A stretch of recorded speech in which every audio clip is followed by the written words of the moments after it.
to be, well, plain eccentric. and abnormal. And I just think, well, of course I'm normal. You know.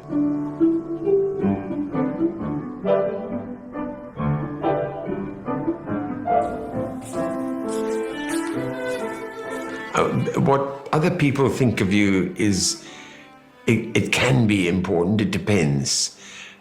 I think when you're a young boy, you worry a lot about what you look like. You really care what other people think of you. It really worries you.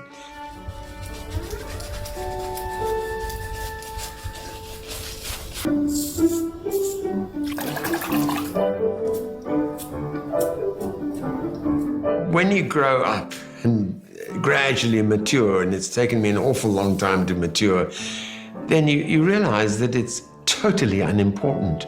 As long as you're not in any way offensive to others, it's completely unimportant what they think of you.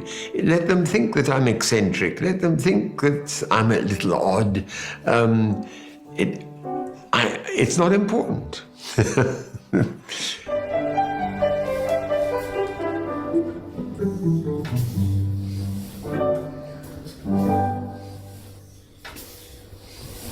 Okay.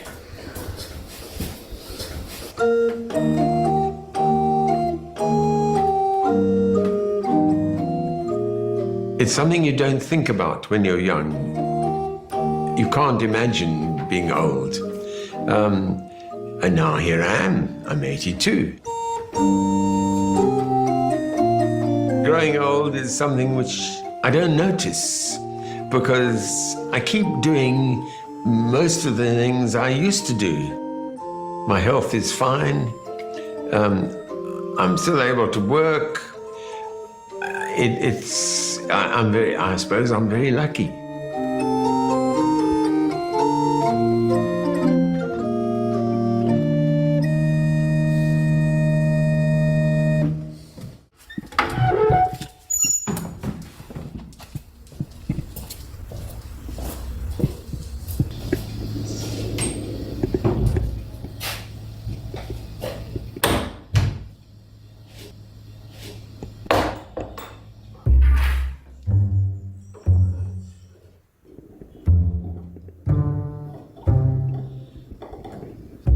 What gets me out of bed in the morning is the thought of spending my time usefully.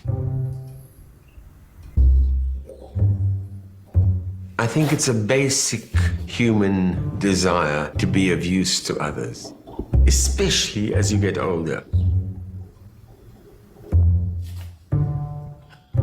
And I think it becomes more and more and more important the older you get, when you're not as easily able to be of use to others.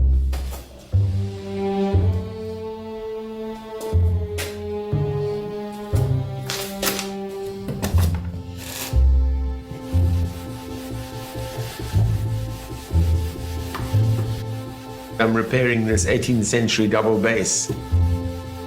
And it's been an incredibly difficult job. It's taken months and months. It was something considered impossible by the luthiers in Holland. But I've taken it on and I'm getting there. And I said to my friend, I said, you know, really, repairing this instrument, bringing it back to life, it justifies my existence, actually. It means, I think it's so important. And I think that's one of the deadly things by people who work all their life or work until their 60s and then retire. All of a sudden, they're of no use to anyone. And that must be a really devastating thing. And I can't imagine that. When the point comes when I really cannot be of use to others, then, well, I might as well be dead. No two ways.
As you get older, you learn to discriminate very carefully between what is important and what is not important, and that's so in itself so important to realize what is actually important and what actually is not important.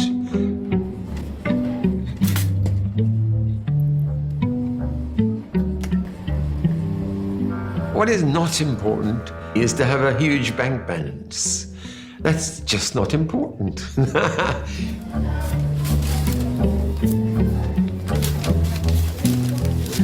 see you soon, Anne. Yeah. Yeah. Okay. Right. I've seen the bad effects of people who have too much and are not happy. To me, happiness is very simple in a way. It's to be of service to others and to make other people happy. That's a very important part. And to have enough so that you are provided for. But beyond that, it's dangerous territory.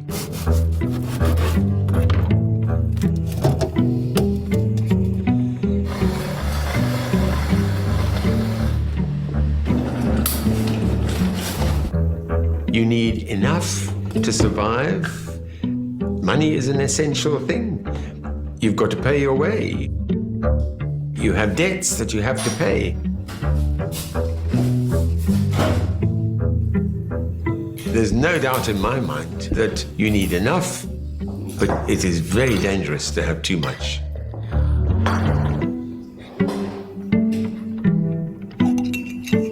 To me, there's absolutely no need to have fancy gadgets at all. I mean, I do have a fridge, and I do have a little freezer. The minimum that's necessary. People come into my kitchen, they're appalled. They look around, they say, but there are no appliances. And I said, well, there's a stove, there's, there's a sink to wash up, a table and chairs. What else do you want?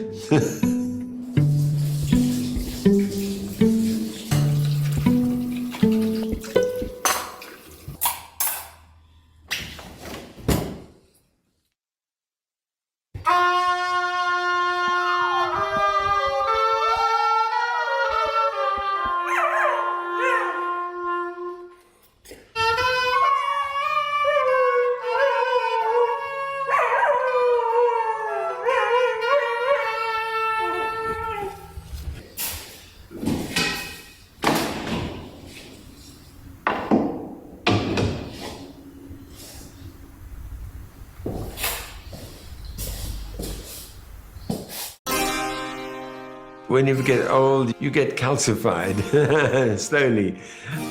And the worst thing is to have a brain that gets calcified and rigid and won't accept other points of view. I think one has just got to guard against it and try and resist it.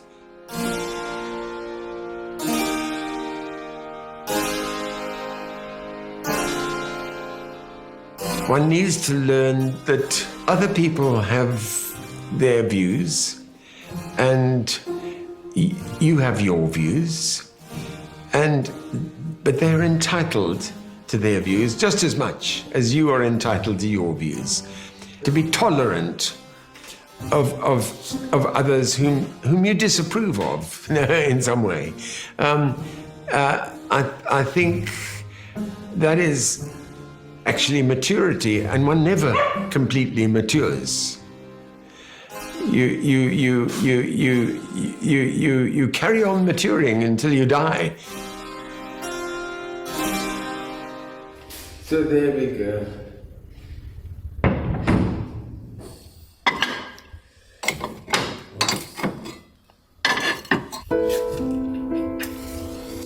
As a human being, you form attachments to other human beings, especially your family.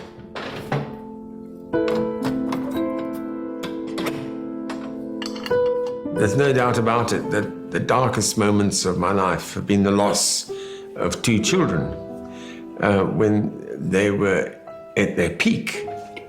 The one was 31 and the one was 32. And that was a shattering experience.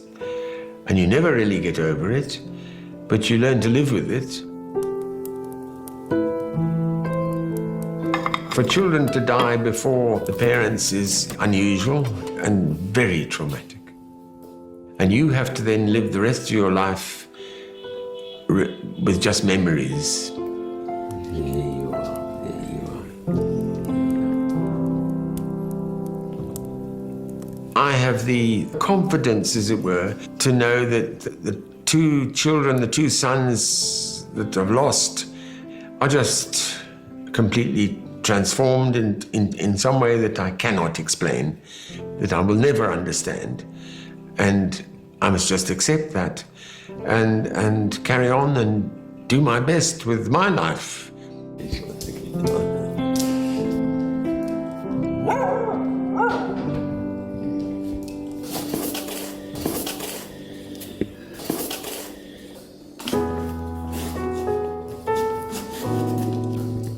Oh, Trumpy.